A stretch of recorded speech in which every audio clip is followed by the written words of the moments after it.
সাধারণ সম্পাদক। আমি আমার দলের সকল সহযোগিতাকে নিয়ে আমি এখানে অংশগ্রহণ করছি না। আমি শুধুমাত্র একা এখানে অংশ নিয়েছি। আপনাদের কাছে কিছু তথ্য তুলে ধরতে চাই, যে তথ্যগুলোর দ্বারা আপনারা যে সংহতি দিবেন, এই সংহতির জন্য ভুল সংহতি না হয়, এই জন্য তথ্যটা দিতে চাই। ইলেকশন কমিশনের সামনে 50 ঘন্টা অংশগ্রহণ করার পরে তারা একটা আমাদের চিঠি দিয়েছে। সেই চিঠিতে লেখা আছে 22টি জেলার মধ্যে আমাদের 20টি জেলা পেয়েছে। ভালো করে বুঝুন, 22টি জেলার মধ্যে 2টি পাইনি। আমি আপনাদেরকে একটা তথ্য দেখাবো, একজন শুধু সাক্ষী দিয়ে না বলবে। এই যে দেখুন, এখানে কতগুলো জেলার নাম লেখা, কতগুলো জেলার নাম লেখা। আমাদের ওনারা বলছে 22টির মধ্যে 20টি পেয়েছে। আমার জেলা আসলে কতগুলো? 43 জেলায় কমিটি থাকলেও সকল জেলায় আমার অফিস নাই।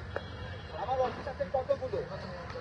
আমার অফিস আছে এখানে দেখেন তো 34 নাম্বার। 35-এর নাই, নেওয়া হয় নাই অফিস।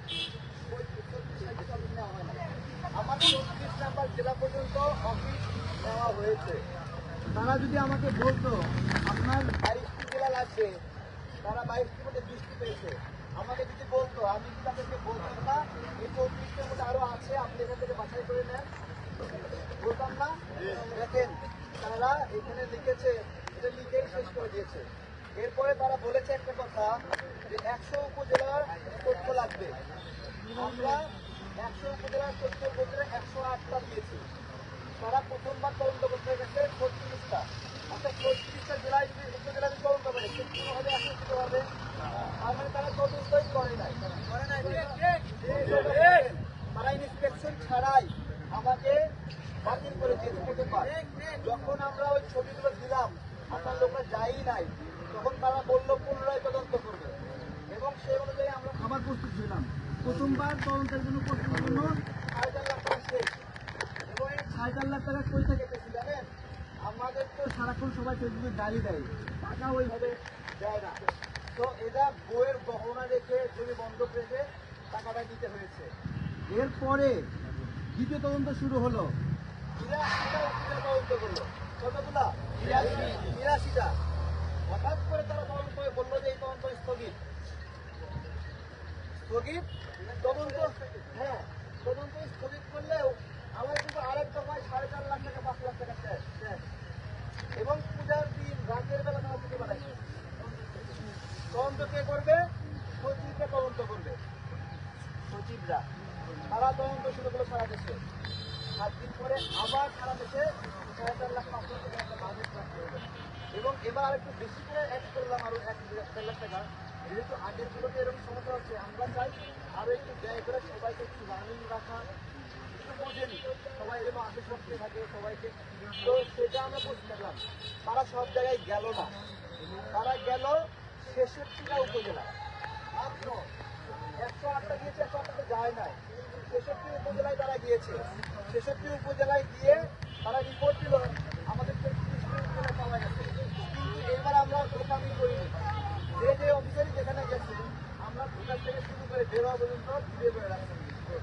এর মধ্যে একজন নির্বাচন কর্মকর্তা আমাকে ফোন দিয়ে বলতেছে, আপনি কি আমজাম কাঁঠাল বলছেন?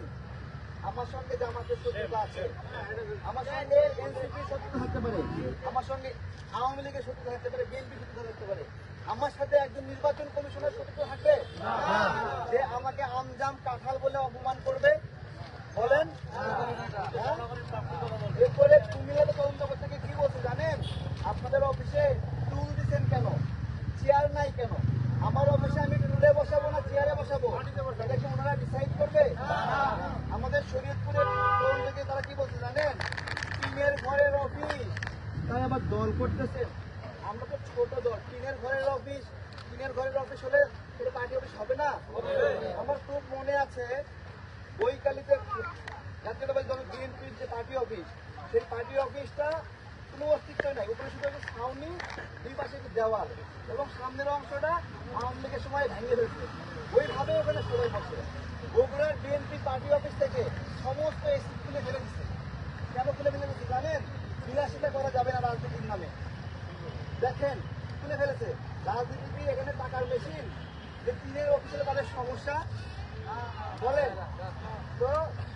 হলো অবস্থা।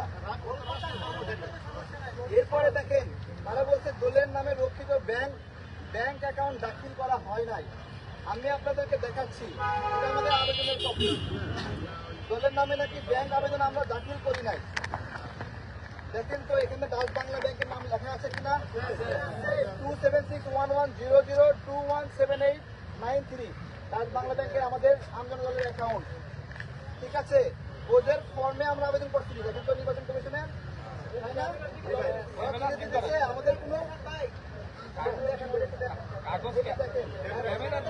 এই যে দেখেন ব্যাংক অ্যাকাউন্টের ইনফরমেশন দেখেন। আচ্ছা ঠিক আছে, দূরে থেকে একটু কাছে না আসি, তাহলে ব্যাংক অ্যাকাউন্ট আপনারা দেখেছেন? আমি চাই না কেউ ভুলভাবে আমাকে সম্পত্তি দেন। তারপরে বলছে আমাদের অর্থের উৎস লেখা হয়নি। দেখেন তো ব্যাংক অ্যাকাউন্ট নিতে দলের সদস্য কি চাঁদা, দান, অনুদান লেখা আসেনি।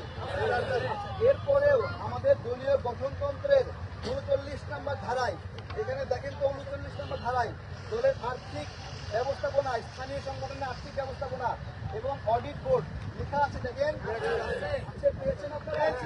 তারা চিঠি দিয়েছে যে আমাদের এগুলো নাই। তারপরে বলেছে দলের, তারপরে বলছে নিবন্ধন আবেদন করার জন্য দল থেকে প্রদত্ত ক্ষমতায়ন করা হয়নি। আমি আপনাদেরকে সেই চিঠিগুলো দেখাই। একবারে প্রথম পৃষ্ঠায় রয়েছে যে এখানে আমার সভাপতি, সাধারণ সম্পাদক আমাকে বলছে আপনাকে ক্ষমতা দেওয়া হলো, আপনি এবারে নিবন্ধনের জন্য কার্যক্রম চালু রাখেন। দেখেন তারা বলছে দেওয়া হয়নি। এরপরে আসেন বলছে 33% মহিলা সদস্য লাগবে। বাংলাদেশের কোন রাজনৈতিক দলে কেউ মরে গেলেও 33% মহিলা সদস্য দেখাতে পারবে? পারবে না। শোনেন, কিন্তু নিয়ম হলো যে বিধান রাখতে হবে, পারেন না পারেন বিধান রাখতে হবে। আমরা আমাদের গঠনতন্ত্রে লিখে দিছি যে আমরা 33% পদ নারীর জন্য সংরক্ষিত করলাম, ঠিক আছে। এরপরে চিঠি দিয়েছে ছাত্র সংগঠন থাকা যাবে না, এই নিয়ম গঠনতন্ত্রে থাকতে হবে। আচ্ছা, প্রথমত আমজনতা দলের কোন ছাত্র সংগঠন আপনার নাম জানেন? আছে? নাই। আমরা গঠনতন্ত্রে লিখছি আমাদের এটা নাই। এইগুলো দিয়ে চিঠি দিয়ে লিখছে, এই কারণে আপনাকে নিবন্ধন দেওয়া হলো না। যখন আমি তাদেরকে গেলে দায়িত্ব এবং তারা আমার সামনে আসতে চায় না, আমি গেলে বলে পিএসকে দিয়ে বলাই যে বলো তারেককে নিবন্ধনের বিষয়ে কোনো কথা হবে না, চিঠির মাধ্যমে জানানো হবে। কিন্তু ওরা চিঠির মধ্যে কি শয়তানি করে দেখছেন তো আপনারা?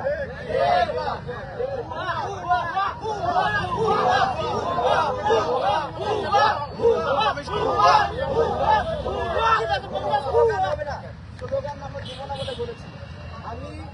আমি এখানে বসবো, আমাদের নাগরিক বৃন্দের মধ্যে থেকে একজন করে মোট 10 থেকে 12 জন 1.5 মিনিট আপনারা যদি মনে হয় আমাদের এই ডকুমেন্টগুলো সঠিক, এবং এখানে 108টা উপজেলার ফাইল রাখছি আমি, এখানে 43টি জেলার ফাইল রাখছি আমি। তারা যদি চায় এখানে দেখতে পারে না, ওইখান থেকে এখানে নেমে আসে না ওরা, ঠিক আছে। কিন্তু দেশ টিভিকে দায়িত্ব নিয়ে আসে নিবন্ধন দিচ্ছে এবং আমাদের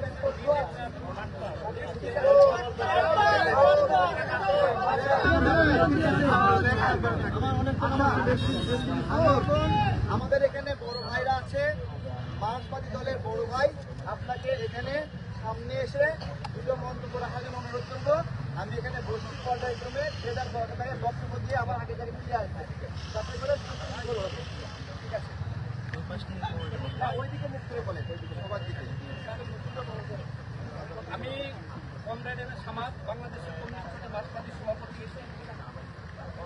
আমি আমজনতার তারেক ভাইকে দীর্ঘ বছর ধরে দেখি রাজপথে যে আন্দোলন সংগ্রাম করে। আচ্ছা, সবাই চেষ্টা করে দিতে চান, সবাই সংক্ষেপে এক মিনিট সময় আছে, 1 মিনিট শেষ করে দিচ্ছি।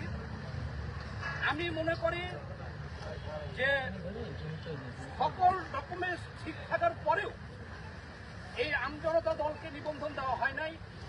এই সিএসসিকে দিয়ে আগামীতে নির্বাচনও সঠিক হবে না, এবং এসটির একজন প্রতারককে তারা যে দায়িত্ব নিয়ে নিবন্ধন দিচ্ছে, তারা রাজনীতি করে না, এর জন্য তাকে বিচারের মুখোমুখি হতে হবে। আমি আজকে শুক্রবারের দিন টাইম বেঁধে দিলাম আমার দলের পক্ষ থেকে, দেশের মানুষের পক্ষ থেকে, আজকের মধ্যে যেন লাইসেন্স সরি বলে তাকে নিবন্ধন দেওয়া হয়, আর না দিলে পরে পরবর্তী আন্দোলন আমরা এই ইসি পরিবর্তনের জন্য শুরু করবো। এই বলে আমি আমার বক্তব্য শেষ করছি। একটু এই পাশে।